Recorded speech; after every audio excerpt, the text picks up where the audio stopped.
Bien-aimés dans le Seigneur Jésus-Christ, que la grâce et la paix vous soient à nouveau multipliées. Amen.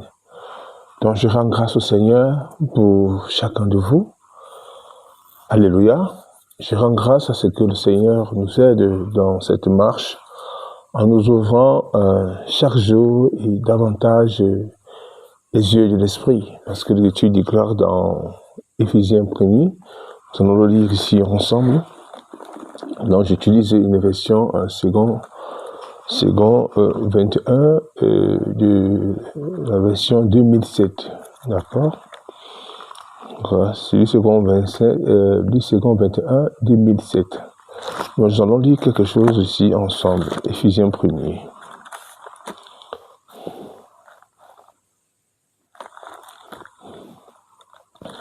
Amen. Alors, permettez-moi, voilà, afin que tout se fasse ici, que sur la déposition des saintes Écritures. Amen. L'Écriture nous déclare, n'allez pas au-delà de ce qui est écrit. Alléluia. N'allez pas au-delà. 1 Corinthiens 4 et verset 6, si j'ai bonne mémoire. Donc, nous allons lire ici ensemble. L'Écriture va déclarer quelque chose de très important. L'apôtre Paul dit ceci. Amen. Je prie. Nous allons verset 15 jusqu'à 17, 18. C'est pourquoi, moi aussi, après avoir entendu parler de votre foi dans le Seigneur, alléluia, Jésus, et de votre amour pour tous les saints, je ne cesse de dire toute ma reconnaissance. Pour vous, lorsque je fais mention de vous dans mes prières, je prie que le Dieu de notre Seigneur Jésus-Christ, le Père de gloire, vous donne un esprit de sagesse, c'est important, de sagesse et de révélation, qui vous le fasse connaître, c'est très important. Je prie qu'il illumine les yeux de votre cœur pour que vous sachiez quelle est l'espérance qui s'attache à son appel. Amen. Quelle est la richesse de son glorieux héritage au milieu des saints. Amen. Et quelle est l'infinie grandeur de sa puissance qui se manifeste avec efficacité par le pouvoir de sa force envers vous qui croyons. Amen. Envers nous qui croyons. Amen. Donc c'est très important, mes bien-aimés, d'entrer de savoir qu'il est important d'être éclairé par le Seigneur. Amen. Le Seigneur doit nous éclairer afin de nous aider à marcher dans la perfection. Alléluia. Parce que si le Seigneur ne nous éclaire pas, nous allons marcher dans la confusion. Et la confusion, c'est le tohu-bohu. Amen. Dans le livre de Joël 2, dans le livre de Joël 2, Amen, Joël 2, verset 27.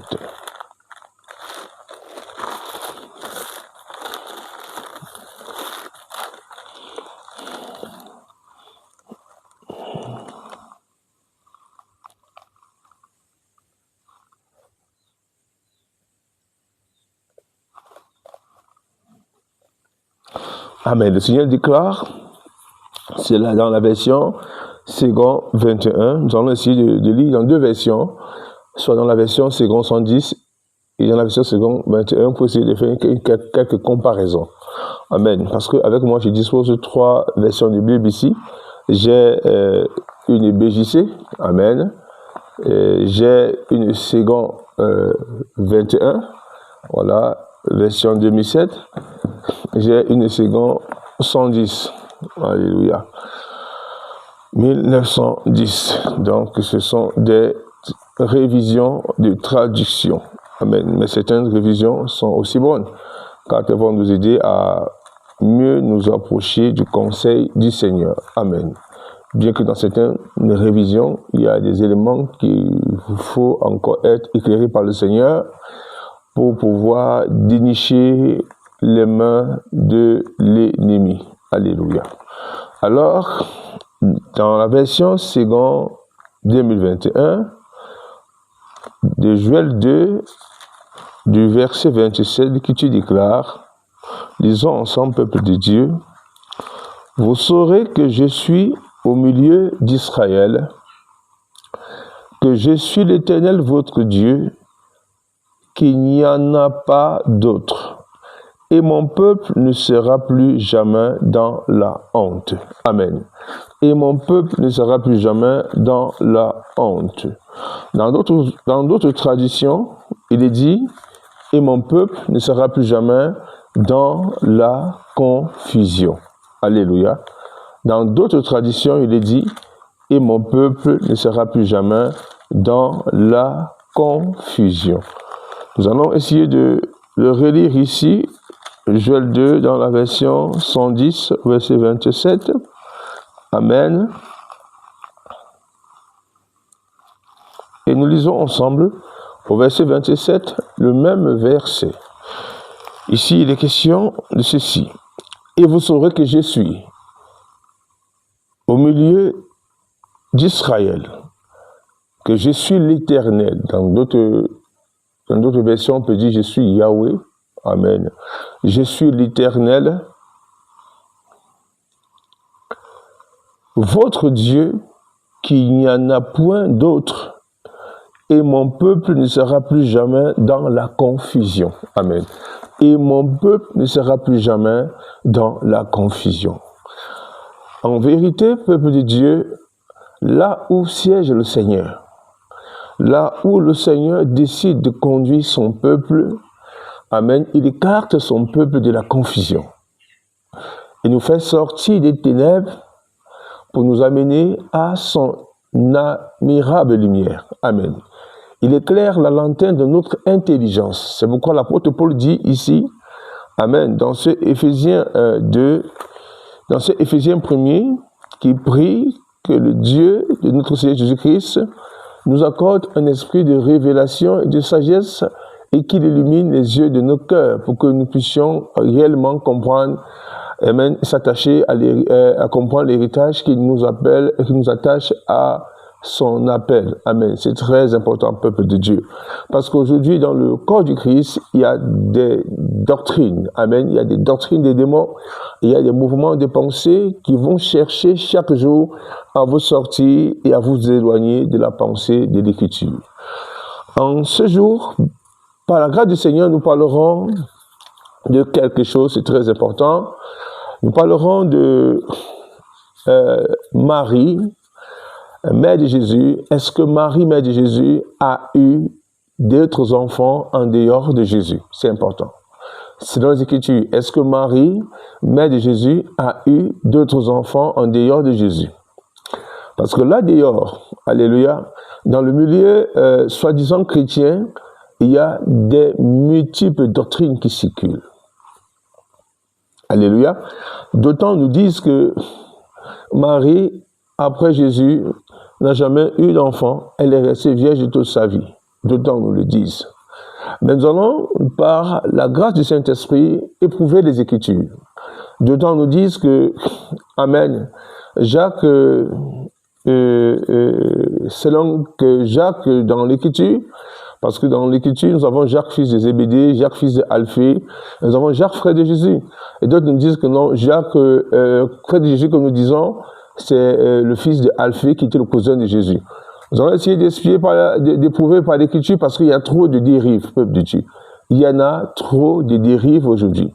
Amen. Est-ce que l'Écriture n'est pas suffisante pour nous éclairer? Parce que si le Seigneur nous parle de Jacques, fils de Zébédée, nous parle de Jacques, fils d'Alphée, je pense qu'il est aussi capable de nous parler de Jacques, amen, frère de Jésus. Amen, ou bien cousin de Jésus. Parce que c'est une doctrine, nous allons aujourd'hui remettre en cause la doctrine catholique. La doctrine catholique qui amène les gens à croire que Marie est restée vierge après la naissance du Seigneur. Amen. Pour eux, Marie est restée vierge, elle n'a pas connu d'homme. C'est du mensonge. Avant que Marie même ne tombe enceinte, elle est déjà l'épouse de quelqu'un. Amen. Nous allons éprouver les Écritures pour avoir de l'information claire. Est-ce que Marie a eu des enfants? Est-ce que l'Écriture que nous tenons, la parole de Dieu, nous l'affirme? C'est très important.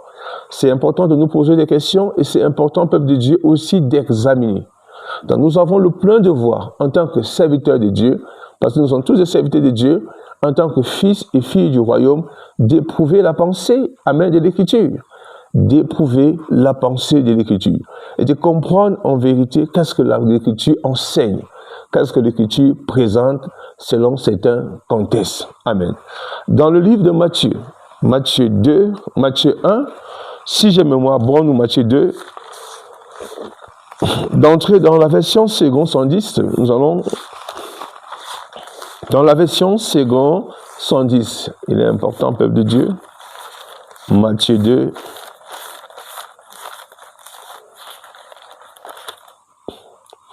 L'Écriture déclare, amen. Matthieu 1, Matthieu 1 plutôt. Au verset 18, l'Écriture déclare, voici de quelle manière arriva la naissance de Jésus-Christ. Amen. Parce que Marie est la mère de Jésus-Christ homme, mais elle n'est pas la mère de Jésus-Christ Dieu. Amen. Marie est la mère de Jésus-Christ homme, mais elle n'est pas la mère de Jésus-Christ Dieu. Gardez cela dans l'esprit. Marie est la mère de Jésus-Christ homme, parce que Jésus-Christ Dieu n'a ni commencement ni fin. Amen, c'est Melchizedek. Dans le livre de Hébreux 7, vous auriez, dans Hébreux 7, amen, on vous parlera de ça. On vous dira que Melchizedek n'a ni commencement ni fin de jour. Il n'a ni père ni mère. Et Melchizedek est rendu semblable à Jésus-Christ. Donc Jésus-Christ est Melchizedek. Alléluia. Alors le Saint-Esprit, amen, a décidé de prendre corps dans le ventre d'une femme vierge. Elle était vierge, mais elle était fiancée à un homme appelé Joseph. On peut parler ici qu'elle était même déjà mariée parce que les fiançailles, amen, permettaient déjà à la jeune fille de savoir qu'elle était mise à part. Amen, avant qu'elle ne quitte la maison de son père, maintenant pour rejoindre son mari, afin de vivre ce qu'on appelle vivre le mariage, consommer le mariage. Donc, Marie était déjà fiancée à Joseph, donc on peut dire même la femme de Joseph, mais ils n'avaient pas encore vécu ensemble, donc n'avaient pas encore consommé le mariage. Amen. Et elle va se retrouver enceinte par la puissance du Saint-Esprit. Et qu'est-ce que nous dit les Écritures là-dessus? C'est très important. Afin que votre lanterne soit éclairée, afin que vous ne vous laissiez plus balloter à tout vent et doctrine. Amen. Par des prédicateurs et les docteurs de mensonges qui y a là dehors. L'Écriture nous avertit sur les faux prédicateurs. Et nous avons le plein pouvoir, le plein devoir d'examiner les Écritures profondément. Les Écritures ne sont pas là seulement pour les pasteurs, pour les apôtres, pour les soi-disant serviteurs de Dieu. Amen, entre guillemets. Mais l'Écriture est là pour nous tous. Alléluia. Afin que nous ayons une lanterne éclairée. Donc vous avez le devoir par vous-même d'éprouver les Écritures. Ce n'est pas un homme qui doit vous enseigner les Écritures. Non. Le Saint-Esprit est le garant, le meilleur enseignant. Amen. Comme le dit Jean 2. Le Saint-Esprit est le meilleur enseignant dans lequel nous devons nous reposer. Parce que le Saint-Esprit, amen, nous enseigne ce qui est vrai. Alléluia. Et il n'y a pas de mensonge dans le Saint-Esprit.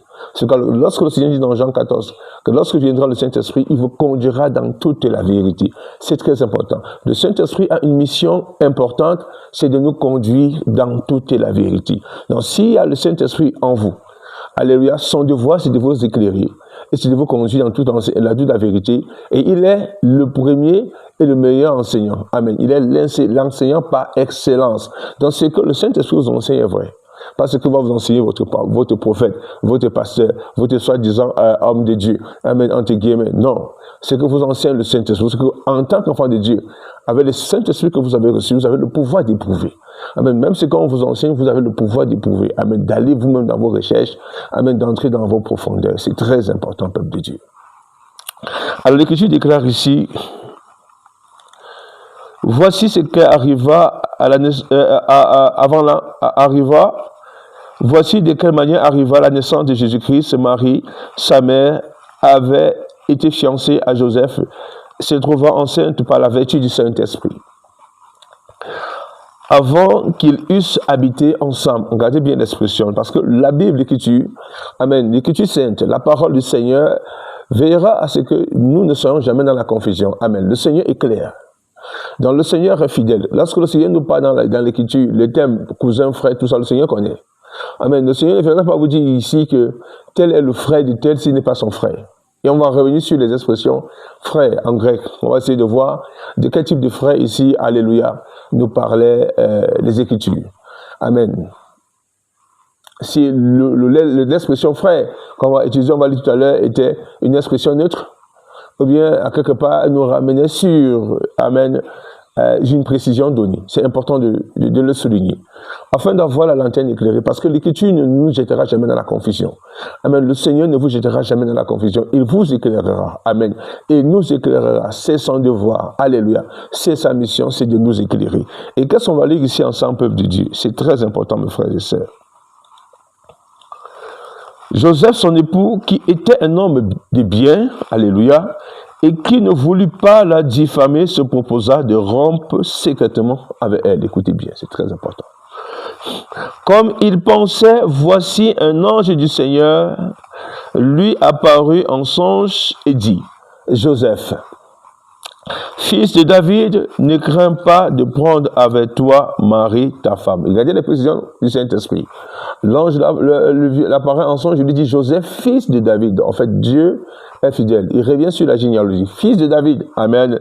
Fils de David, ne crains pas de prendre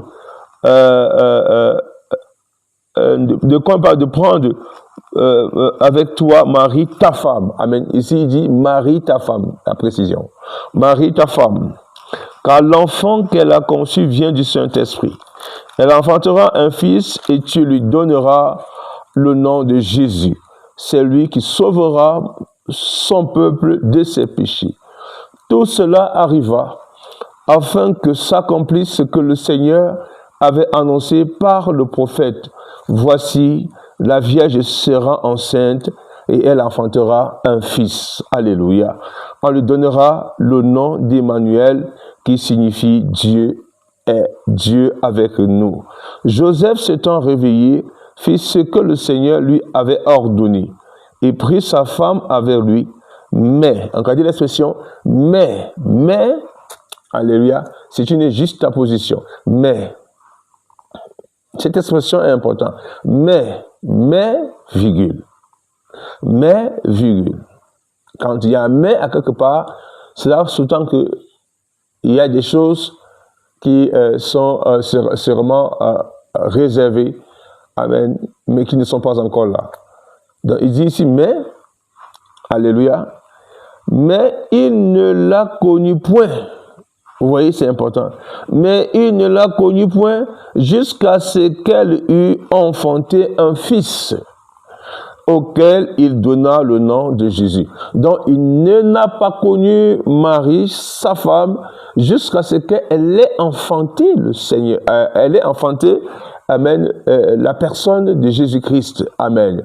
La personne de Jésus-Christ. Parce que je veux vous dire, Marie est la mère de Jésus-Christ, homme, mais n'est pas la mère de Jésus-Christ, Dieu. Amen. Jésus-Christ, dans son essence de seigneurie, est Dieu. Alléluia. Il n'a pas de commencement de jour ni de fin de jour. Amen. C'est quoi je me plais de vous dire ici, de lire ici, qu'elle a enfanté Jésus-Christ. Amen. Homme. Et bien que nous connaissons que ce Jésus-Christ homme est à quelque part le Seigneur de l'univers, notre Créateur, qui en vérité, s'est donné un corps dans le sein d'une vierge. Donc Marie ne peut pas enfanter le Seigneur. Marie n'est pas la mère de Dieu, comme le dit la religion catholique, satanique et diabolique. Marie est la mère de Jésus-Christ homme. Parce que Dieu n'a ni mère, ni père, il n'a ni commencement de jour, ni fin de jour. Ça, encadrez cela dans votre conscience. Amen. C'est très important, peuple de Dieu. Donc, on a une information ici. Et elle est capitale, cette information. Parce que l'Écriture nous fait comprendre ici que Marie, alléluia, et Joseph et Marie ont vécu ensemble. jusqu'à la naissance, alléluia, du Seigneur Jésus-Christ. Amen. Donc, sous la forme d'homme, Jésus-Christ homme, et avant que Joseph et elle ont pu vivre et consommer le mariage. C'est très important. Ça veut donc dire qu'à quelque part, alléluia, Marie et Joseph ont vraiment vécu une vie de mariage, une vie conjugale et ont eu des enfants. Ça, on ne doit pas vous le cacher, parce que nous allons éprouver les Écritures afin de comprendre qu'est-ce que dit le Seigneur, quelle est sa pensée. Parce que dans le système catholique, le système impie, le système de Satan de ce monde, amen, on veut vous amener à croire que Marie est restée vierge, dans le but de vous amener à croire que, en fait, il faut qu'elle soit vénérée comme étant, voilà, comme parce que aujourd'hui, la divinité qui est vénérée dans l'Église, la Astarte que vous vénérez dans l'Église, la Reine du ciel que vous vénérez dans l'Église, amène autre que, alléluia, les connaissances orientales qui ont été vénérées hier, même avant la naissance de l'Évangile. Amen. Avant la naissance même de Marie qui est mère de Jésus. Amen. Avant même Jésus-Christ, mère de Jésus homme. Avant même que les lois du consigne, de Chalcédoine, amen, les consignes de 431, amen, le consigne d'Éphèse de 431 et le consigne de 451, amen, et le consigne de 553 ne soient établis. Amen. Pour que vous compreniez qu'en vérité, ils se sont appuyés, alléluia, parce que dans les livres d'écriture, dans l'écriture que nous tenons dans le livre de Jérémie 7 ou Jérémie chapitre 7, Jérémie 14, vous allez lire là-bas, ou même Jérémie 44, on parlera d'une certaine reine du ciel. Amen. La reine du ciel était vénérée par les Égyptiens, elle a été vénérée par, amen, par l'Empire romain, parce que sur la forme de la Diane, et elle a été vénérée par certains, amen, certains peuples aux alentours, amen, et avant même la naissance de Marie, mère de Jésus, elle a été vénérée sous la forme de Astarte, Isis, voilà, en Égypte, Isis. Amen. Vous allez comprendre que le mari qui est toujours avec le bébé, que vous allez voir, sont des connaissances amissaires qui ont été ajoutées dans le christianisme. Parce que quand on parle de christianisme, en réalité, on parle de paganisme. Parce que le christianisme, Jésus n'a pas bâti le christianisme. Le christianisme, c'est une religion qui est née par les hommes. Amen. C'est Constantin qui est à la base de tout ça. Mais avant Constantin, il y a eu des choses qui ont été préparées pour que naisse le christianisme. Jésus-Christ est à la base de la foi. La foi à salut. Amen. L'évangile est venu nous emmener le salut. Nous ouvrir les yeux pour que nous passions des ténèbres à la lumière. Amen. Donc, il ne faut pas qu'on s'appuie sur l'étymologie chrétienne. Parce que Christanos, du grec qui veut dire comme Christ. Mais nous avons retrouvé cette parole-là dans la bouche des convertis du côté de Antioche de Syrie, qui ont appelé pour la première fois les disciples de Jésus-Christ du nom de chrétiens. Donc, on peut appeler chrétien et ne pas être avec Jésus-Christ. Amen. Ce que nous voulons, c'est être disciples. Amen. C'est dans le disciple-là qu'on reconnaîtra en vérité qui sont les enfants du Seigneur, qui sont les serviteurs du Seigneur, qui sont les disciples du Seigneur, amen, qui sont ses ouvriers, c'est important. Donc, l'étymologie dit Christano. Maintenant, quand on s'appuie sur le christianisme, ça dit qu'à quelque part, on développe une religion. Ils ont donc développé une religion humaine, amen, du nom du christianisme. Ils ont donc inclure beaucoup de traditions d'hommes. Parce que le christianisme de Constantin, alléluia, n'est qu'une grande sédition. Qu'est-ce qu'il fallait faire pour que tout l'Empire romain devienne chrétien? Point d'interrogation. Comment fallait-il faire pour que ce soit une religion, la religion universelle romaine? Qu'est-ce qu'il fallait faire? Il fallait, alléluia, embrasser toutes les fausses doctrines. Il fallait embrasser toutes les pensées des communautés qui avaient autour afin de les amener à se retrouver, à s'identifier dans le christianisme. Ce qu'on vous dira dans le christianisme, qu'il y a Jésus, il y a plusieurs dieux. Il y a Dieu Père, il y a Dieu Fils, il y a Dieu Saint-Esprit.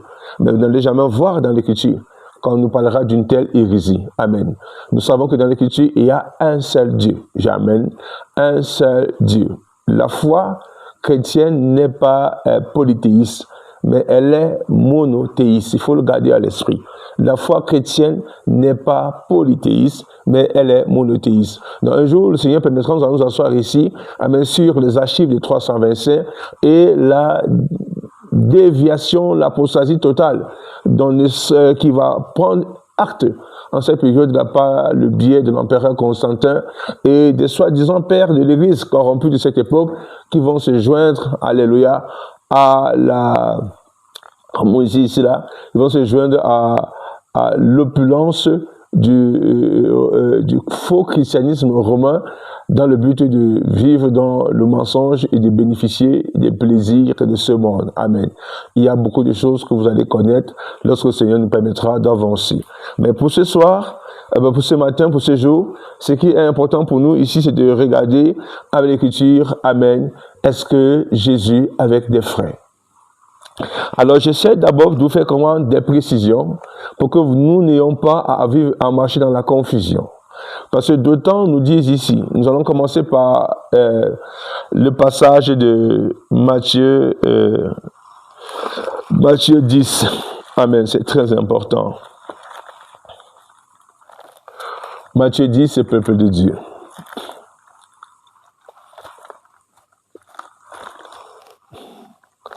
Matthieu 10.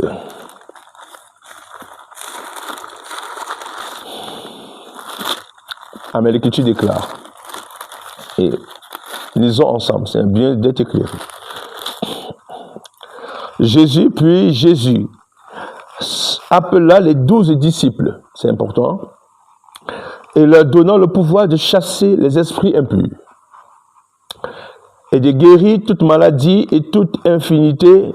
Voici les noms des 12 apôtres, c'est important, regardez l'expression. Le premier, Simon, appelé Pierre, et André, son frère. Regardez la précision. Simon, appelé Pierre, et André, son frère. Alléluia. L'expression frère, ici, en grec, c'est adelphos. Amen. Ça, c'est le grec original. Le grec ancien, adelphos. Amen.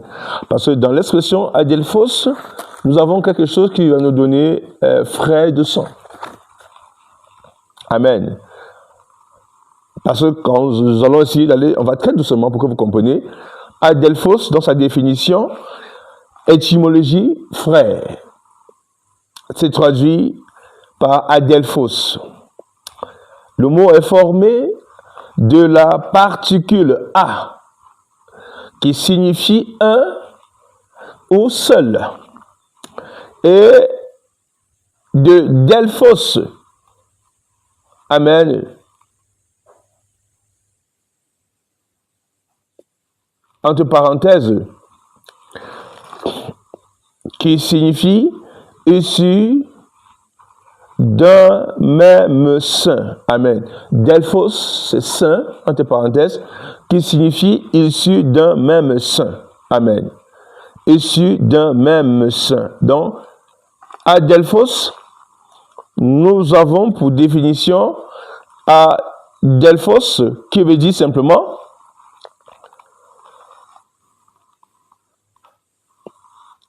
quelqu'un qui est issu d'un même saint. Amen. C'est ça, issu d'un même saint, donc comme d'un même sang. Amen. Parce que adelphos, ce mot vient de la racine, qui signifie saint, qui signifie, entre parenthèses, nous avons saint, delphes, est composé du préfixe A qui indique l'idée, l'être issu d'un même saint. Amen. L'être issu d'un même saint. Le terme est utilisé aussi bien pour désigner des frères biologiques, amen, que les membres d'une même famille, d'une même fraternité spirituelle. Est-ce que vous comprenez ça?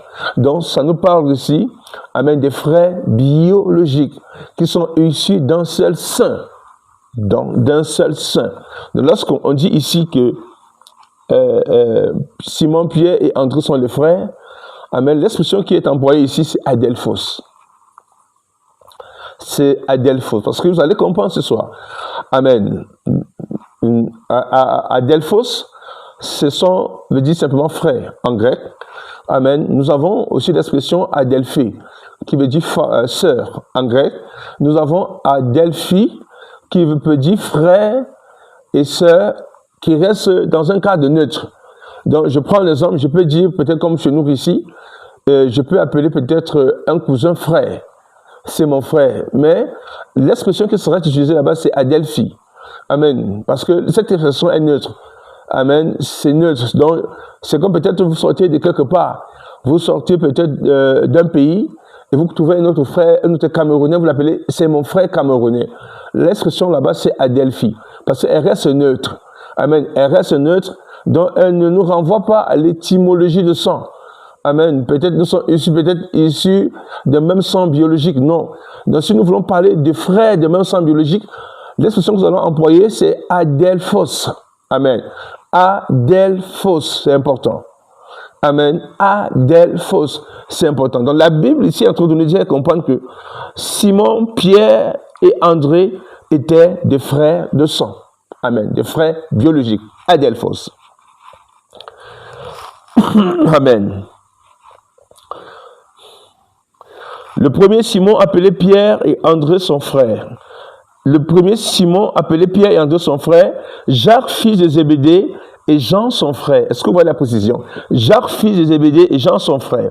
Philippe, Barthélemy, Thomas, Matthieu, le collecteur d'impôts, Jacques, fils de Alphée. C'est bien précisé. Jacques, fils de Alphée. Pensez-vous que le Seigneur, amen, qui met des précisions, lorsque le Seigneur dit que Simon, amen, Simon, Pierre et André son frère, ou bien il dit Jacques, fils de Zébédée, et Jean son frère. Quand il met des précisions, amen, n'aurait-il pas lui-même mis une précision ici en nous faisant comprendre que le Jacques dont il est question ici, amen, est soit son frère, biologique dans la chair, ou bien est soit son cousin, mais il dit bien ici Jacques, fils de Alphée. Parce que dans le mensonge de l'Église catholique, de certains prêtres jésuites, là d'ailleurs, qui sont des bons menteurs, des spécialistes dans le mensonge, dans la manipulation, ils sont en train de vous faire croire que le Jacques, fils d'Alphée dont il est question ici, c'est de lui, le Jacques que nous avons dans l'Écriture là-bas, en tant qu'apôtre. Amen. Qui a rédigé l'épître de Jacques, que celui-là qui est le cousin de Jésus. Donc, celui-là, lorsqu'on dit frère de Jésus, en fait, non, ce n'est pas son frère. Non, c'est le fils d'Alphée, qui était le grand frère de Joseph, le père adoptif du Seigneur, parce que le Seigneur, vous connaissez, amen, il s'est donné un corps, amen, il a choisi une famille, et il a accepté que, selon les hommes, Joseph soit appelé peut-être son père, le père de Jésus-Christ, homme, amen. Mais il faut qu'on revienne sur la vérité. Amen. Donc, il y a une précision ici que le Saint-Esprit n'a pas fait. Parce que si elle était bonne, cette précision, le Saint-Esprit nous aurait dit ici que Jacques, fils d'Alphée, il aurait mis une précision, fils d'Alphée, cousin de Jésus.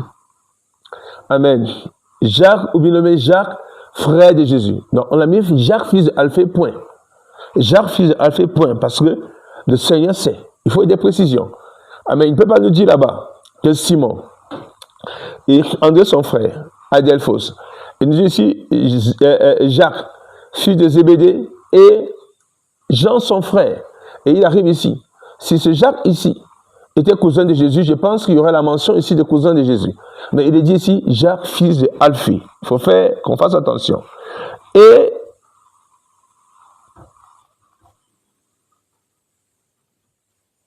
Lébé, surnommé Thaddée, Simon le Canite et Judas Iscariote, celui qui allait le trahir. Amen. Donc ici, voilà les 12 qu'il y avait, jusqu'à ce que vienne le remaniement avant la Pentecôte. Amen, dans la chambre haute. Vous qui lisez l'Écriture, vous et l'éternel de la parole, vous allez comprendre ce que je suis en train de dire. Amen. Nous allons essayer de regarder avec vous l'expression du Seigneur dans Matthieu 13 concernant, alléluia, ce que le Seigneur nous apprend sur la fraternité de Jésus-Christ. Est-ce qu'il avait des frères? Est-ce que Marie a eu des enfants après Jésus-Christ? C'est très, très important. Parce que la Bible nous fait comprendre, c'est important de partager avec vous, amen, que le Seigneur Jésus-Christ, alléluia, a répondu à ceux qui le cherchaient. Nous prenons un peu le livre prenons un peu cela dans le livre de Luc 8 au verset 19. Amen. La Bible déclare la mère et les frères de Jésus. Vous allez voir l'expression aussi, c'est Adelphos. Amen. Faisons attention.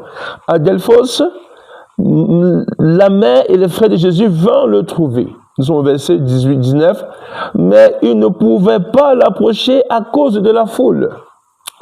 On lui dit, c'est très important, on lui dit, ta mère et tes frères sont dehors et ils désirent te voir. Ta mère et tes frères, c'est bien, c'est une précision. L'expression Adelphos est bel et bien employée. On ne dit pas ta mère et Adelphi et tes frères dans le sens neutre. Non, on met une précision. Adelphos, amen. Ta mère et tes frères. Ta mère et tes frères sont dehors et ils désirent te voir. Mais il répondit, ma mère et mes frères, ce sont ceux qui écoutent la parole de Dieu et les mettent en pratique. Et on vous a dit ici que l'expression Adelphos peut se rapporter, amen, aux frères biologiques, comme aussi aux frères dans la spiritualité. Amen. Parce que dans la spiritualité, nous avons, amen, un seul ADN. Nous sommes issus d'un seul Père. Alléluia. Nous sommes issus d'un seul Père. Nous avons un même dénominateur commun, celui qui nous a engendrés en Jésus-Christ. Amen. Donc vous voyez un peu, dans l'expression, quand on dit, le Seigneur dit, mes frères et mes sœurs, il emploie l'expression Adelphos. Adelphos et Adelphi. Mes frères et mes sœurs, amen, il renvoie ici sur la même paternité spirituelle, comme quelqu'un qui est dans la paternité biologique. Amen. C'est-à-dire quand on dit frère de sang, on parle de paternité biologique. C'est important, peuple de Dieu. Amen. C'est très important, mes frères et sœurs, d'être instruits à ce domaine, dans ce domaine-là, afin de ne pas nous laisser, alléluia, entraîner à tout vent et doctrine, par la ruse des faux prédicateurs, par la ruse des hommes détournés, par la ruse, alléluia, comme l'apôtre Pierre l'a dit dans ces 2 Pierre 2, amen, des faux docteurs qui trafiqueront de vous par des paroles trompeuses, alléluia. Le but pour eux, ce n'est pas le salut de vos âmes, mais c'est de trafiquer de vous. Amen, c'est de vous dominer, c'est de vous contrôler, c'est d'asseoir sur vous leur domination nicolaïte. Amen. C'est de vous absorber toute votre vie dans le mensonge et vous faire croire que vous êtes avec le Seigneur. Alléluia. Et vous fait croire que vous êtes avec le Seigneur. C'est pourquoi il est important, il est impératif pour chacun de nous de bien examiner l'Écriture et enfin d'avoir en vérité quelle est la pensée du Seigneur par rapport à l'Écriture que nous tenons sur certains domaines. Amen. Donc vous voyez que ici, l'expression frère Adelphos s'attribue ici à la fraternité du Seigneur, non seulement dans le sens biologique de la chair, mais aussi dans le sens spirituel. Est-ce que vous comprenez? Amen. Donc ici, on nous dit bien que Jésus avait une mère, et amen, Jésus-Christ homme, et avec des frères. Amen. Ça veut dire que Joseph a eu à vivre maritalement, normalement, avec Marie, sa femme. Amen. Ils ont eu des enfants. Il y a des devoirs qu'il a remplis en tant que père. Amen. Il a exercé un devoir de se né dans une famille normale. Il y avait un homme là qui s'appelait père. Amen. Mais qui n'est pas son père biologique, qui est comme le père adoptif. Mais maintenant, après, ils ont eu des enfants. Il a eu des enfants, normalement. Qu'on ne torde pas le sang de l'Écriture, dans le but de vous amener à aller vénérer une astatée. Parce qu'il faut diviniser cette Marie-là, qu'ils appellent la mère de Dieu. On reviendra dessus. Amen. En quelle année? Nous allons regarder. En 431, au concile et au concile œcuménique d'Éphèse. Amen. Sous au temps de Théodore Ier, empereur d'Orient, et de Valentin III, empereur romain. Nous avons le premier dogme marial. Marie proclamée mère de Dieu. Cette science, dans son expression, c'est le Théostokos. Théostokos. Marie proclamée mère de Dieu. Vous voyez ça, ce n'est pas le fruit des apôtres de Jésus. Amen. Ça, c'est le fruit des consignes abominables, des abominations dans le consigne des hommes, dans le conseil des hommes. Amen. Quand on parle d'un consigne, en dehors du consigne de Nicée, il y a eu d'autres consignes. Amen. Il y a eu beaucoup de consignes. Nous sommes ici dans le consigne de 431. Et voilà le tout premier dogme marial que lui confère ici l'autorité d'être appelée mère de Dieu. C'est une abomination, c'est un blasphème, c'est une hérésie costaude. Amen. C'est une hérésie costaude. Et cela ne vient pas du fondement des apôtres et des prophètes. Amen. Comme le dit Éphésiens 2, vous avez été édifiés sur le fondement des apôtres et des prophètes, Jésus-Christ étant la pierre angulaire. Amen. Et il y a des menteurs qui ont pris le passage de 1 Timothée 3,16 en disant qu'Amen, l'Église est le support, la colonne de la vérité. En disant que non, l'Église dont il est question ici, c'est l'Église catholique romaine. C'est faux. L'Église catholique romaine n'est jamais la première Église. L'Église de Jésus-Christ est née à partir de l'an 30, l'an 31 de Jésus. Amen. Après que le Seigneur soit monté, vous allez comprendre, le Seigneur soit monté. Amen. 40 jours, 40 jours, j'ai dit oui. 10 jours, si j'ai bonne mémoire, je pense 10 jours avant la Pentecôte. Parce qu'après la résurrection, le Seigneur a bel et bien passé sur la terre, je pense, une période de 40 jours. Amen. Et quand il est monté, il faut savoir que le Pentecôte tombait le 50e jour. Donc, 10 jours après, Amen, le Saint-Esprit va descendre. Amen. Et là, nous parlerons de la naissance de l'Église. La naissance de l'Église, dans Actes des Apôtres, deuxième, on parle de la naissance de l'Église. Amen. Est-ce que je vais vous dire des choses inventées, frères et sœurs? Nous allons prendre ici avec vous le livre de Actes des Apôtres premiers. C'est important. Le livre de Actes des Apôtres premiers, c'est très, très important.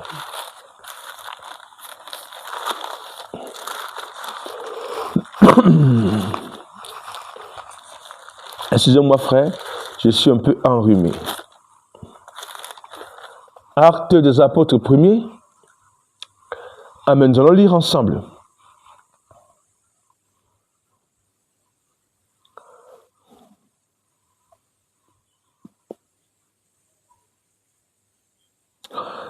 Alors, au verset 6, les apôtres s'étaient réunis et lui disent, Seigneur, est-ce à ce moment que tu dois rétablir le royaume d'Israël? Il leur répondit, ce n'est pas à vous de connaître le temps et le moment que le Père a fixé de sa propre autorité. Vous recevez une puissance, le Saint-Esprit survenant sur vous, vous serez mes témoins à Jérusalem, dans la Judée et dans la Samarie jusqu'aux extrémités de la terre. Après avoir dit cela, il s'éleva dans les airs. Pendant qu'il le regardait, une nuée le cacha à leurs yeux.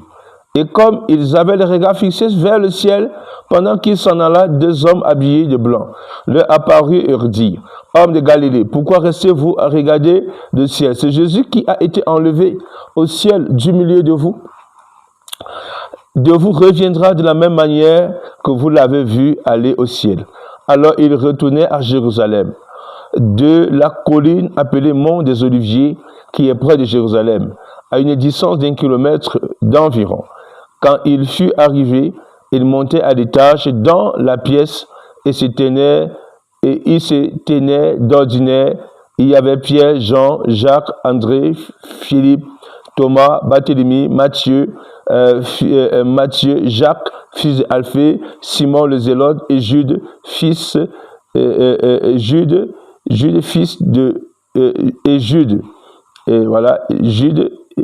de Jacques. Tous persévérèrent d'un commun accord dans la prière avec les femmes, avec Marie, la mère de Jésus, Et avec qui? Et avec les frères de Jésus. Amen. Et avec les frères de Jésus. Donc, ils sont restés là. Parce que, après la résurrection, le Seigneur a bel et bien passé, amen, au moins 40 jours sur la terre. Amen. Et quand le Seigneur est enlevé ici, nous sommes à 10 jours avant la Pentecôte. C'est important. Nous sommes à 10 jours avant la Pentecôte.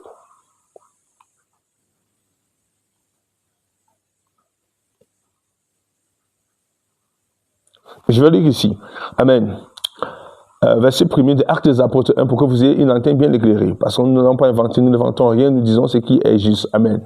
Nous conférons à l'Écriture son autorité. Parce que c'est l'autorité de l'Écriture qui vous affranchit. Amen. C'est l'autorité de l'Écriture qui vous rend libre, peuple de Dieu. Cher Théophile, dans mon premier livre, j'ai parlé de tout ce que Jésus a commencé de faire et d'enseigner jusqu'au jour où il a été enlevé au ciel, après avoir donné ses ordres par le Saint-Esprit aux apôtres qu'il avait choisis, après avoir souffert et s'est présenté à eux vivants et leur donna de nombreuses preuves pendant 40 jours. Est-ce que vous comprenez bien? Pendant 40 jours. Il se montra à eux et parla de ce qui concerne le royaume de Dieu. Alléluia. Donc c'est important. Et c'est très important de le comprendre. Donc dans la chambre haute, on nous a fait comprendre qu'il y avait bel et bien Marie, mère de Jésus. Il y avait aussi les frères de Jésus. Amen. Il y avait des frères. Et l'expression qui est employée là-bas, c'est toujours Adelphos. Amen. Il y avait des frères de Jésus. C'est pourquoi il est important de lire. Amen. Quand vous prenez peut-être Jean 7, dans Jean 7, avant que nous allons terminer avec Matthieu 13, Amen. Jean 7, c'est important. Jean 7. Donc, l'Écriture ne fait pas d'erreur. Donc, on ne dit pas que Jacques, fils de Alphée. Jacques, fils de Alphée, c'est le frère, c'est le cousin de Jésus. Non, on dit Jacques, fils de Alphée. S'il était cousin de Jésus, il y aura une mention. Et on va voir si ce Jacques-là est donc question de celui qui est parlé dans Matthieu 13. Non. Amen. Parce que vous allez comprendre que les frères du Seigneur, alléluia, à la naissance de l'Église seront parmi les 120 dans la chambre haute. Vous allez donc comprendre pourquoi va sortir Jude. Jude, le frère de Jésus qui est prophète. Amen. Jacques, frère de Jésus qui est apôtre. Vous verrez où ils vont sortir. Parce que dans Matthieu 10, on a lu là-bas. Amen. Il n'y a personne là-bas qui est appelé Jude parmi les apôtres. Amen. Il n'y a personne là-bas qui est appelé Jacques, frère de Joseph, frère de Jésus parmi les apôtres. Amen. Mais le Jacques que nous retrouvons dans Actes des Apôtres 15, au concile de Jérusalem, ça c'est Jacques, frère de Jésus, parce que le Jacques, frère de Zébédée, est décédé là-bas dans Actes des Apôtres 12. Amen. On ne parle même pas de Jacques, fils de Alphée. Amen. On ne parle pas de Jacques, fils de Alphée.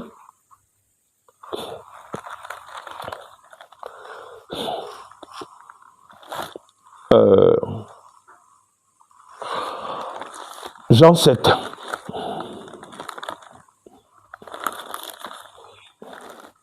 Jean 7. Donc nous devons, par l'Écriture, fermer la bouche aux menteurs, fermer la bouche aux mensonges. Fermer la bouche aux menteurs, fermer la bouche aux mensonges. Jean 7. Jean 7, et l'Écriture déclara. Et l'Écriture déclare. Dans Jean 7, c'est très important, peuple de Dieu, peuple saint. Alléluia. Après cela, Jésus continua de parcourir la Galilée. Il ne voulait pas séjourner en Judée car les Juifs cherchaient à le faire mourir. Or, la fête des Juifs, des tentes, était proche. Ses frères lui disent, les frères de Jésus, Adelphos, ses frères lui disent, pars d'ici et va en Judée, afin que tes disciples voient aussi ce que tu fais. Personne n'agit en secret s'il cherche à être connu. Est-ce que vous entendez ça? Pour que tes disciples voient ce que tu fais. Donc, les frères de Jésus n'étaient pas parmi les disciples jusqu'à ce que le Saint-Esprit descende à la Pentecôte. Amen. C'est dans la chambre haute qu'ils vont se retrouver, parce qu'on parle ici des disciples, c'est les 12 qui marchaient avec lui. Mais parmi les disciples, parmi ceux qui vont recevoir l'Esprit, dans la chambre haute, les frères de Jésus seront bel et bien là. Amen. Les frères de Jésus seront bel et bien là. Il y a cette précision. Marie, mère de Jésus, et les frères de Jésus. Amen, étaient dans la chambre haute. Marie, mère de Jésus, et les frères de Jésus étaient bel et bien dans la chambre haute. C'est important de le notifier. Amen, c'est important de le souligner. Alléluia.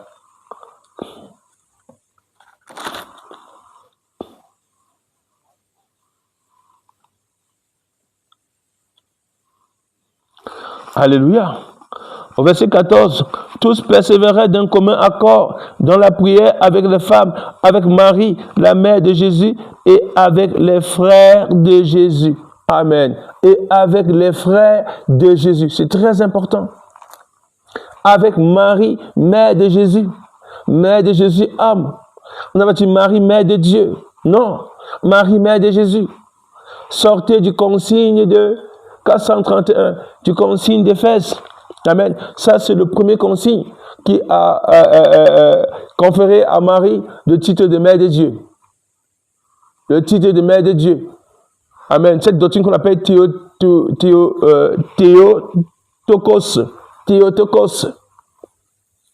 C'est une doctrine paganisée. Amen. C'est du paganisme. Ça, c'est de la main, amen, des acolytes disant père de l'Église. Parce que les vrais pères de l'Église, qui sont les apôtres de Jésus-Christ, qui ont mis le fondement de la foi, n'ont pas enseigné ça. Ça, c'est une doctrine étrangère.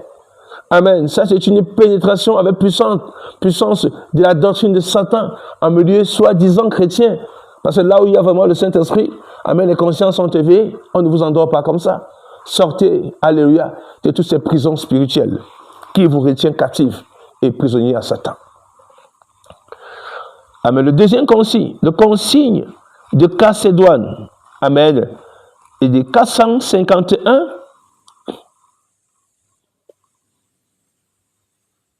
amen.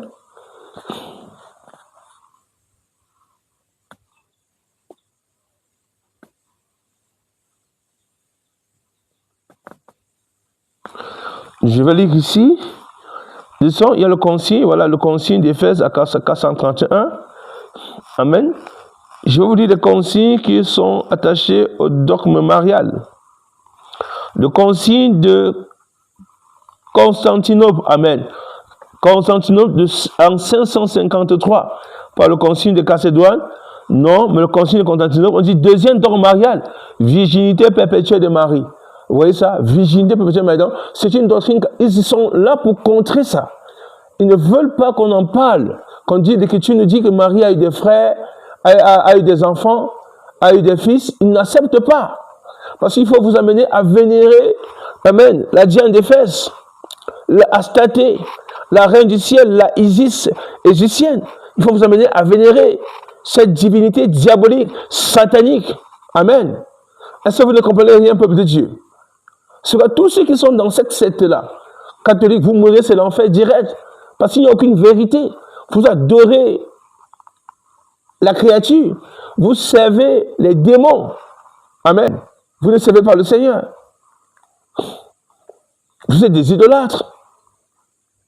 Et d'autres s'appuient en disant dans Jean 18 ou Jean 19, quand le Seigneur à la croix dit à Jean, fils, voici ta mère, voici ton fils. À partir de ce jour-là, non, Dieu a donc a mis l'intermédiaire entre Marie et Jean. Mais c'est des bêtises, ça. C'est des bêtises. Mais l'Écriture dit que ce jour-là, Jean l'a pris chez lui.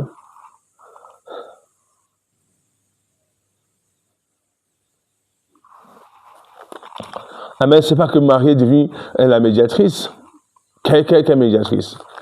Amen. Quelle co-rédemptrice. Il y a trop des abominations, alléluia, dans les consignes qui ont donné naissance à ce que vous voyez aujourd'hui. Amen. Vous allez voir ici, je vais vous lire ici, le 5e dogme marial, parce qu'il y a beaucoup de dogmes marial. Je vous ai lu le premier dogme marial, le deuxième dogme marial. Je suis au 5e dogme marial ici, en 1951. 5e dogme marial, Marie, mère spirituelle de tous les peuples, co-rédemptrice, médiatrice de toute grâce et avocate. Co-rédemptrice, médiatrice de toute grâce et avocate. Avocate de qui? co-rédemptrice. Donc, il y a déjà 2 rédempteurs. Amen. Qu'est-ce qui ne va pas? Qu'est-ce qui ne va pas? Qu'est-ce qui ne va pas? En vérité, qu'est-ce qui ne va pas là-dedans? Amen. Si vous êtes des enfants de Dieu, amen, que vous tombez sur cette vidéo, écoutez bien avec l'oreille attentive et réfléchissez. Vous qui êtes dans la secte catholique, dans la grande Babylone, la Bible dit que sortez du milieu d'elle, mon peuple. Amen. Et séparez-vous. Ne soyez pas conséquents de ce qui adviendra sur elle. Amen. Parce que vous mourrez dans cette secte-là. Vous, c'est le séjour de mort. C'est même appelé séjour de mort. Amen. C'est le séjour des morts. Donc, un enfant de Dieu, on est chrétien, cette expression chrétienne, elle est très séducteur. Vous êtes dans le christianisme, vous êtes dans le mélange de ce que l'homme a mis en place. Alléluia. C'est le mélange que l'homme a mis en place avec des cérémonies pompeuses, avec des célébrations mensongères, avec des adorations des démons derrière les fêtes qui sont cachés là derrière. Amen. Avec toute la rébellion contre le Saint-Esprit qui est derrière ce mouvement. Avec les hommes aux longues robes. C'est terrible. Ils se font appeler prêtres. Prêtres de qui? Mais vous les saints, vous êtes tous des prêtres. Ils se font appeler prêtres de qui? D'autres se font appeler pères. Pères sur quoi? Amen. Ils ne sont pas vos pères. Ils ne vont pas engendrer dans l'esprit. Amen. C'est la sorcellerie. Vos pères spirituels. Oh mon mentor, oh ma couverture, sorcellerie. Alléluia. Donc, pour nous arrêter là, frères et sœurs, ce matin, voilà, selon que le message tombe sur vous, nous allons prendre Matthieu 13. Amen. Voilà, une bonne dernière précision, Matthieu 13, et je vais vous laisser parce que il y a des informations. Amen. Que Jacques qui est dans l'écriture, Jacques qui est apôtre, qui a écrit l'épître de Jacques, amen, est bel et bien le frère de Jésus. Amen. Adelphos. Amen. Jacques, frère, voilà, j'ai dit épître de Jacques, auteur Jacques. Amen. Voilà, année 45, 50 après Jésus. Amen. Ça, c'est l'épître de Jacques. Jacques, frère de Jésus, Christ, homme. Vous entendez ça? Et ancien au sein de la première église chrétienne de Jérusalem. Jacques, frère de Jésus-Christ, homme. Voilà. Amen. Nous allons suivre avec l'épître de Jude. Jude, ceci, le frère de Jésus. Amen. Jude. Cette épître qui n'a qu'un seul chapitre. Amen. Ceci, le frère de Jésus. Alors, nous allons voir dans Matthieu 13, que nous arrêter dans cette précision. Amen. Ce matin, ce jour, amen, pour nous arrêter là, bon, que ce soit le matin, que ce soit le jour que tombe, vous recevez le message. Amen. Nous sommes là pour éclairer. Le Seigneur nous donne la grâce aussi d'entrer dans les Écritures, afin d'éclairer la lanterne. Amen. Afin que vous ayez une lanterne éclairée et qu'on ne vous laisse plus, amen, balloter à tout vent et mensonge. Et que vous puissiez, par la puissance du Saint-Esprit et des enseignements du Seigneur, sortir du piège de l'ennemi. Amen. Du contournement, de la manipulation spirituelle. Ces gens sont des fins manipulateurs. Amen. C'est des fins manipulateurs.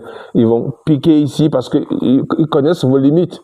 Amen. Ils vont vous manipuler.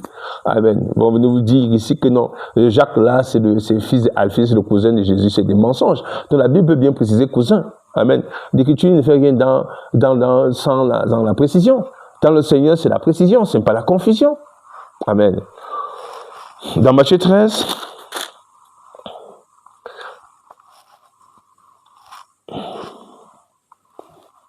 amen.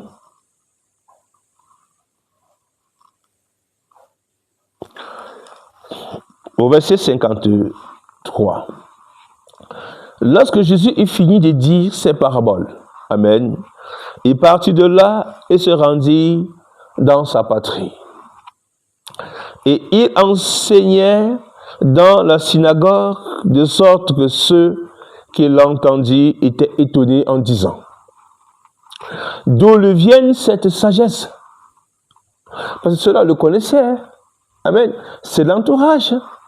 On sait où il est sorti. Ça, c'est le témoignage de l'Écriture. D'où lui vient cette sagesse? Et ces miracles, n'est-il pas le fils du charpentier? N'est-il pas, parce que c'est clair, Qui parmi eux connaissait que, amen, Jésus là, amen, n'est pas venu par, je vais dire, rapport conjugal. Qui parmi eux savait? Parce que quand une femme à la maison la voit enceinte, on va dire que c'est sa femme. Amen. On va dire que c'est son enfant. Hein, on va dire que c'est son enfant. Mais il n'y a que le Seigneur, il n'y a que le Seigneur qui le sait, il y a Marie qui le sait, il y a Joseph qui le sait, c'est un secret. Ils le savent. Et c'est quelque chose qui ne doit pas être caché, qui doit être publié. C'est pour nous avons dans l'Écriture. Amen. On dit, n'est-il pas le fils du charpentier? Parce qu'on le connaissait en tant que fils du charpentier. N'est-ce pas Marie qui est sa mère? Amen. N'est-ce pas Marie qui est sa mère? Jacques, Joseph, donc il y avait les frères de Jésus. Il y avait Jacques, Joseph, Siméon et Jude. Ne sont-ils pas ses frères Adelphos et ses sœurs Adelphée? Amen. Ne sont-elles pas toutes parmi nous? Donc ici, on a l'information. Jacques, et dans Jean 7, là, vous allez comprendre que en fait, eux, ils étaient dépassés par le Seigneur. Et ils le cherchaient. Quand vous voyez dans Luc, on a lu tout à l'heure, c'est Luc 8 là-bas. Mais les gars vont le chercher, que gars rentre à la maison, qu'est-ce qui ne va pas? Amen. Hein? On dit ta mère, tes frères te cherchent. Dans Jean 7 là-bas, lors de la fête de la dédicace, hein, ou sur la fête de la fête des tentes là-bas, on dit carrément que bon, va vous trouver tes disciples. Parce qu'eux n'étaient pas, ses frères dans la chair, là, ses frères biologiques n'étaient pas avec lui, ne le suivaient pas. Amen. Le Seigneur ils n'étaient pas disciples du Seigneur à ce moment-là. Mais ils finiront par être disciples du Seigneur. Parce qu'il y a bel et bien leur présence dans la chambre haute. Et c'est important ici parce que l'Écriture souligne avec les attitudes. Amen. N'est-il pas, au verset 55, n'est-il pas le fils du charpentier? N'est-ce pas Marie qui est sa mère? Jacques, Joseph, Simon et Jude, ne sont-ils pas ses frères? Amen. Et ses sœurs ne sont-elles pas toutes parmi nous? Donc, le Seigneur avait des frères. Il y a Jacques, il y a Joseph, il y a Simon, il y a Jude. Ça fait 4 frères. Jacques, Joseph, Simon, Jude, Adelphos. Amen. Adelphée, ce sont les sœurs. Donc, vous allez comprendre. C'était une grande famille. Amen. C'était une grande famille. Et le Seigneur est l'aîné. Donc, Marie a 5 garçons. 5 garçons. Et des filles, parce que le nombre de filles ne sont pas mentionnés ici. Et donc, vous dites tous qu'à la chambre haute, Marie et ses fils. Amen. Parce que là, on ne sait pas. On dit Marie et les frères de Jésus. Donc, il peut avoir les frères et même les sœurs. Parce que là, l'expression est au masculin. Adelphos. Ce n'est pas Adelphée. Ce n'est pas Adelphe. Amen. Donc, vous savez, comprenez bien la différence. Quand on dit Adelphi, amen, on dit frère. Mais dans le sens où, amen, cela reste neutre. Je peux dire ici, un Camerounais, on se retrouve peut-être à l'extérieur. Dit, c'est mon frère Camerounais. Là, l'expression que je vais employer, c'est Adelphi. Amen. Et non Adelphos. Je vais dire, c'est ma soeur camerounaise, Adelphi. Et non Adelphe ou Adelphé. Est-ce que vous comprenez ça? Et non Adelphe. Parce que Adelphe, amen, ma soeur, descend. Ou Adelphé. Mais si je dis Adelphi, c'est différent. Est-ce que vous comprenez ça, peuple de Dieu? Donc, quand le Seigneur continue d'éclairer notre lanterne, amen, de nous ouvrir grandement les yeux, face à l'apostasie, face au mensonge qui est là dit au peuple de Dieu, que le Seigneur continue de nous ouvrir les yeux, amen, de nous éclairer, c'est très important. Dans Jacques, Joseph, Siméon, Jude, et vous voyez ce Jacques qui est dans l'auteur de l'épître aux Jacques, qui est ancien de l'église de Jérusalem, Actes des Apôtres 15. Là, c'est le frère de Jésus. Il y a des précisions historiques. Amen. Ce Jude-là, qu'on a, prophète Jude, c'est le frère de Jésus. C'est le frère de Jésus. Les deux autres frères qui restent silencieux, c'est Joseph et Siméon. Mais on nous dit bien que c'est la chambre haute. Amen. Peut-être ils n'ont pas été appelés au rang d'apôtres, comme des prophètes, comme les autres ont été appelés. Mais ils étaient quand même là, ils ont reçu le Saint-Esprit, ils étaient dans les 120 000, les 120. Donc il faut se méfier, amen, de la manipulation. Parce que j'ai fait cet enseignement dans le but de balayer la fausse doctrine catholique qui vous fait croire que le Jacques qui est question, c'est le fils d'Alphée qui est cousin de Jésus. C'est du n'importe quoi. C'est du mensonge, frères et sœurs. Réfléchissez normalement. Amen. Réfléchissez normalement. Et ne donnez pas foi à tout esprit. Éprouvez les esprits. L'Écriture le déclare. Car plusieurs séducteurs sont venus dans le monde. Amen. Notre enseignant par excellence, c'est le Saint-Esprit. Faites attention à ces hommes que vous appelez bêtes, maîtres, rabbis, tout ça là dehors. Amen. C'est des marabouts déguisés en serviteurs de Christ. Amen. Ils ne sont pas là pour vous aider à marcher dans la vérité, mais à vous détourner de la vérité et à vous garder dans le mensonge. Amen. Donc vous avez compris ici avec moi, alléluia, que le dogme, le deuxième dogme marial, qui a conféré ce titre de virginité éternelle à leur mari, à la divinité occidentale vénérée derrière luciférien qui est vénéré par ces gens-là, qui est vénéré par les empereurs, vénéré par, c'est ça qui est vénéré aujourd'hui dans le catholicisme romain. Amen, la Diane d'Éphèse. C'est elle la Diane d'Éphèse. Le concile de Constantinople II, amen, en 553, deuxième dogme marial, la virginité perpétuelle de Marie. Vous voyez ça? En 553 après Jésus. Amen. Et le premier dogme marial qui a eu lieu en 431 au concile d'Éphèse, pas au concile de Chalcédoine, au concile d'Éphèse. Dogme marial, premier dogme marial, Marie, proclamée mère de Dieu, Théotokos, Marie proclamée mère de Dieu, des hérésies, des grandes hérésies, peuple de Dieu. Amen. Donc, si ce, mes frères dans le Seigneur, Jésus-Christ, amen, nous aurions, par la grâce du Seigneur, amen, toujours des éléments à partager avec vous. Et comme le Seigneur le permettra, amen, nous allons, par la grâce du Seigneur, alléluia, vous apporter ce que nous avons reçu de la part du Seigneur dans le but d'éclairer notre lanterne. Nous ne sommes pas ici pour parler nous ne sommes pas ici pour parler d'un mouvement, d'un système, d'une secte quelconque. Nous sommes ici au nom du Seigneur Jésus-Christ seul. Amen. C'est lui qui est votre Père spirituel. Amen. N'appelez personne Père spirituel, Père. Non, non, non. La paternité. Il dit n'appelez personne sur la terre Père, mais un seul est votre Père, grand-Père. Amen. Celui qui est dans les cieux, votre Père, celui qui vous a engendré dans l'esprit. Amen. Faites attention. Les loups sont là dehors, les gars se baladent. Amen. Ce sont des prédateurs terribles. Donc, la grâce et la paix soient sur vous, peuple de Dieu. Je vous aime dans l'amour du Seigneur. Demeurez bénis. Amen. Et partagez massivement dans la paix.